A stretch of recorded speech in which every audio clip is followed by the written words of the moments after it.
In January of this year, I got sick, respiratory infection. 4 days in the medical unit here at the facility. My daughter, Patricia, called twice. My son, Carl, called once. My son, Michael, sent a text. Every one of them asked the same thing. Are you okay? Do you need anything? I lay in that bed for 4 days and I waited. And not one of them said, Mom, I miss you. Come back soon. It's not the same without you. Not one of them said they loved me and needed me to get better for any reason other than that I should be well. And I thought, this is 60 years. This is exactly what 60 years looks like. I am 92 years old. I have been the person everyone needed for longer than some people have been alive. And I want to tell you, while I still can, clearly, without softening it, what it costs to spend a life being necessary to people who never learned to love you for anything else. I want to start with Howard, because Howard is where the pattern became permanent. We married in 1961. I was 29, which was considered late for a woman of my generation. My mother had started to worry. Howard was 32, an electrician, a quiet man with a methodical way of working, and very little interest in talking about himself or anything adjacent to his feelings. He was not unkind. I want to be clear about that. He was not a cruel man or a difficult man.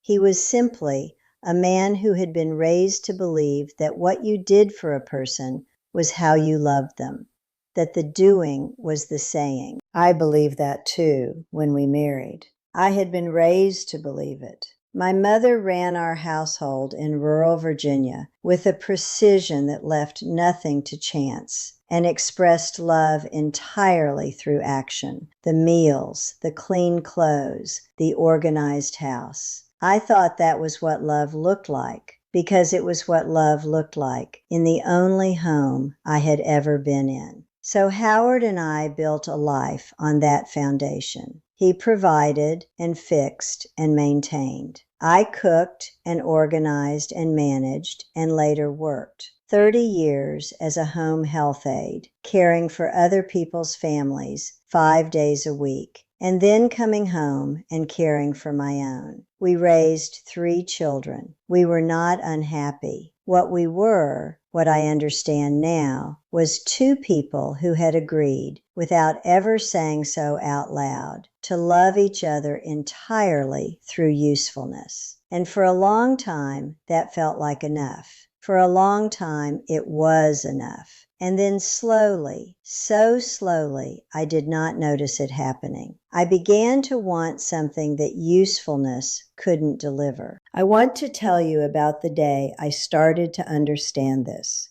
because it wasn't dramatic. It happened in 1978. I was 46. Howard's truck had broken down on the highway, the transmission gone, and the whole thing had to be towed.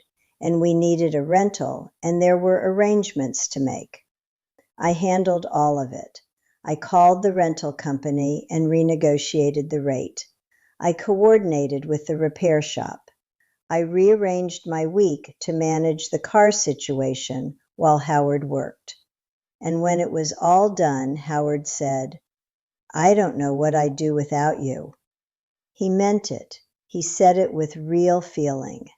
I smiled and said something like, that's what I'm here for. And I went into the kitchen and stood at the sink for a moment, and something was wrong, and I couldn't name it. I knew his words were kind. I knew he was grateful. I knew, I don't know what I'd do without you, was as close to a love declaration as Howard tended to get. But it was gratitude for the thing I had done, not for who I was. And somewhere underneath the satisfaction of having handled everything well, I felt a small, quiet thing that I put away immediately and did not look at again for a very long time. My sister Eleanor is 4 years younger than me, 88 now, and she lives with her daughter Susan in Connecticut, and her phone rings on a Wednesday afternoon for no particular reason. Her grandchildren call just to tell her something funny that happened. Her son drives 3 hours to bring her food she mentioned once that she liked, that she'd said in passing. Eleanor has never organized a Christmas dinner in her life. She forgets appointments and loses things, and her house was always, by my mother's standards, a mild disaster. Growing up, I was the responsible one, and Eleanor was the other kind. I did not think less of her exactly, but I thought I understood the difference between us, and I thought the difference was in my favor. I was the one people could count on. I was the one who showed up. Eleanor was warm and fun and a little scattered, and I was capable. I spent most of my adult life believing that was the better thing to be. I am 92 years old, and I have had enough time now to see what I was actually looking at when I looked at Eleanor.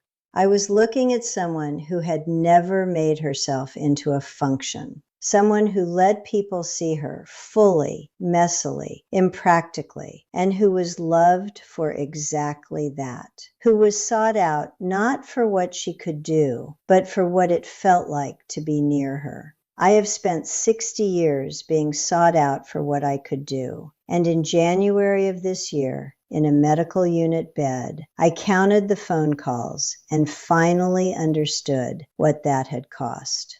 Let me tell you what 60 years of being needed actually looks like from the inside, because I think people imagine it feels like significance, like being the center, like mattering. It does feel like that for a while. It feels like that for a long time, actually. Every time someone called me because they didn't know what to do, every time a problem got solved because I was there, every time someone said, "I don't know what we'd do without you," that registered as something, as a kind of love, as evidence that I was important to these people and that they would be lesser without me. And that is true, in a narrow sense. They would have been lesser without me. There would have been more unresolved problems, more disorganized Christmases, more gaps in the calendar nobody had thought to fill. I was genuinely necessary. I want to be accurate about that. I am not saying I wasn't needed. I am saying that needed and loved are two entirely different things. And I did not understand that until I was old enough that it was too late to do very much about it. Howard's Parkinson's began in 2001. He was diagnosed formally that September, though we had been watching the tremor in his right hand for 2 years before the diagnosis gave it a name. Over the next 9 years, I cared for him the way I had cared for everything else in our marriage. Completely, competently, without complaint. I learned his medications and his schedule, and what made the bad days worse and what helped on the good ones. I became an expert in his illness, the way I became an expert in everything else I had ever taken on. In 2007, 3 years before he died, Howard was having a good afternoon, one of the clear ones, when his mind was fully there and his hands were reasonably still. We were sitting in the living room, afternoon light coming in from the west, the way it did in October, and Howard looked at me for a long time without saying anything. And then he said, "Vivian, you're the best person I've ever known." I have thought about that sentence almost every day since he said it. The best person. He meant it completely. He meant it as the highest thing he could say, and there was love in it, real love. I believe that. I'm not rewriting him now that he's gone. But even then, even in that moment, I felt the particular weight of what was missing from it. He was praising my character. He was praising what I was capable of, what I had done, who I was in terms of action and reliability and presence. He was not telling me what I looked like to him when I wasn't doing anything. He was not telling me what he felt when he simply saw my face.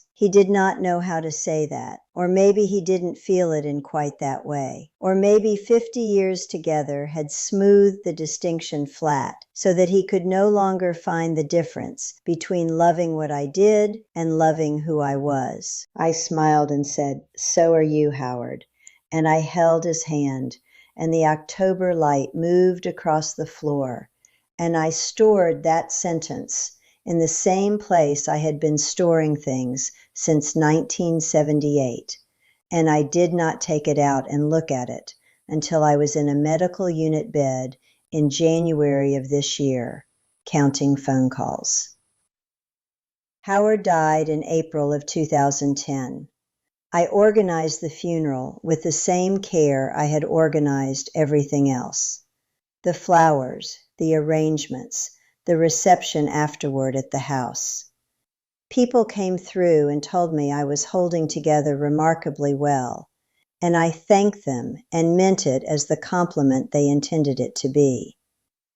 I sat in the front pew at the service and received condolences and thought about what needed to be done in the next week and the week after. Eleanor came from Connecticut. She cried in the car on the way to the church, and cried during the service, and cried at the reception. And I handed her tissues and squeezed her hand and told her Howard would have appreciated her being there.